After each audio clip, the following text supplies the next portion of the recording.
छोटा शेतकरी असं म्हणतो की बघितलं एकंदरीत तर रोजगाराचा प्रश्न फार मोठा आहे, परंतु आपल्याकडे कर्तृत्व असल्याने मनुष्य काही पण करू शकतो.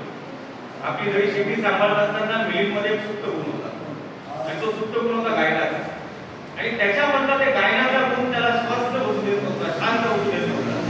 मी बऱ्याचदा त्याला देवळा पब्लिक स्कूलला सुद्धा बघितलंय. शिक्षणाच्या बाबतीत थोडं दोन पावलं मागे का असेना, परंतु त्याच्या कर्तृत्वाने असेल, त्याच्या वक्तृत्वाने असेल, त्याच्या गायनाने असेल, त्याच्यामधली एक जी मनोवेग चालू होता तो त्याच्या गाण्यात जे लवकरच प्रकाशित होणार. एक एमजी क्रिएशन नावाची एक संस्था, त्याच्या माध्यमातून तुम्ही भेट एक आयडिया गाणं आपल्या गावाला आदर्श असावा. दसवेल मधल्या एका छोट्या गावातला एक मुलगा, तो शेतकऱ्याचा मुलगा, जो स्वतः शेती करतो आणि त्याच्यामधली गायनाची कला व्यक्त करण्याकरता एक एमजी क्रिएशन मध्ये मधून एक आयराणी तुम्ही भेट नावाचं एक गाणं देश पातळीवर आज तयार करायला जातोय. सर्वप्रथम मी मिलिंदचं आपल्या सगळ्यांच्या उपस्थितीमध्ये काय होतं स्वागत करतो. तसं बघायला गेलं तर मी बऱ्याचदा शंकुगीतचा सचिन कुमार बद्दल ऐकलं, तुम्ही पण ऐकलं असेल. बरेच गाणे आपण बघतो. मनुष्य कधी कोणाचे स्टार चालतील याचा भरोसा नसतो. कधी कोणाचे स्टार चालतील याचा भरोसा नसतो. सचिन कुमार आमच्या डोळ्यासमोरचा जळगावचा जामनेरचा आहे. अचानक कुठून तरी गायला गाणं तयार केलं, पण आवाजामध्ये दिलदारपणा होता, आवाजात ताकद होती. संपूर्ण महाराष्ट्राने डोक्यावर घेऊन नाचवला असा सचिन कुमार आपल्या महाराष्ट्रात करू शकतो, तर आपला मिलिंद का करू शकतो? त्याच्यामध्ये स्किल आहे.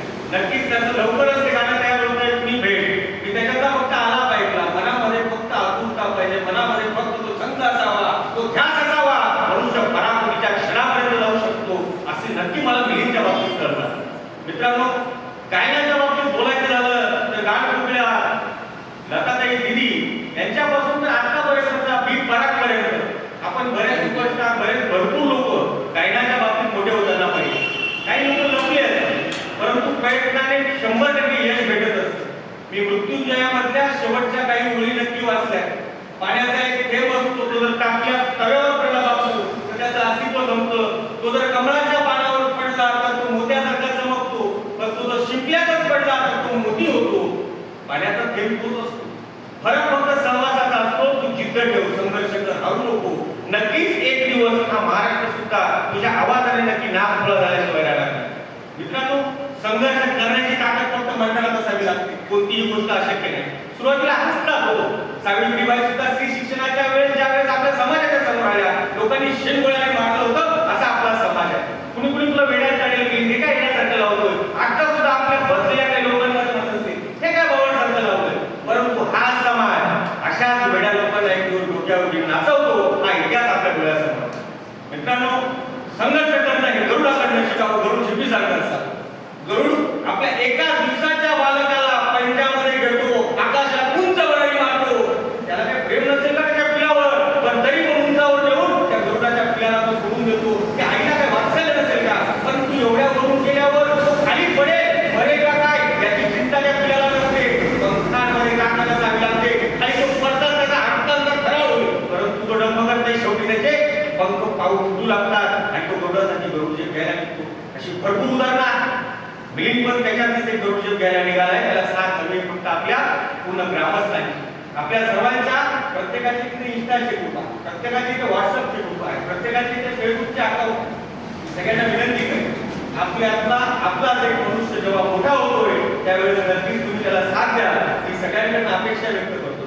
त्याचं टीजर लवकरच, आता अंदाज पुढच्या आठवड्यामध्ये, अजून तारीख फार काय फिक्स, पण लवकरच त्याचं टीजर त्या गाण्याचं लवकरच प्रदर्शित होणार आहे. तर मी नक्की एक गाव म्हणून एक अपेक्षा करेन. आपला पोरगा आहे, शेतकऱ्याचा पोरगा आहे, आपण जर मोठा केला नाही तर आपल्याला नक्कीच परमेश्वर सुद्धा नक्की माफ करणार नाही. म्हणून मी नक्कीच तुम्हाला एक आश्वासित करतो, सगळ्यांना एक हात जोडून विनंती करतो. जिथे जिथे आपले ग्रुप्स असतील, जिथे जिथे आपले कॉन्टॅक्ट असतील, अक्षरशः अण्णा तरी मला म्हणतात माझ्या वयाचा 70, 72, 75 झाले, मला काय एवढं होणार नाही. अण्णा सुद्धा व्हॉट्सअपला तेवढे ऍक्टिव्ह असतात. आपलं पूर्व आपणच मोठं करू शकतो. म्हणून मी नक्कीच सगळ्यांना सांगेन की सगळ्यांनी मिलिंदच्या मार्गे, मिलिंदच्या सोबत उभं राहा. मिलिंदच्या या गाण्याला आपण महाराष्ट्रात चांगली लोकप्रियता मिळवून देऊ, याच्याकरता सगळ्यांनी थोडे ना थोडे खालूदायचा प्रयत्न केला. मलाही माहिती आहे खालूदायच्या प्रयत्नाशिवाय राग होतो, उभा राग नसतो. तुम्हाला नक्कीच मी पुन्हा एकदा विनंती करतो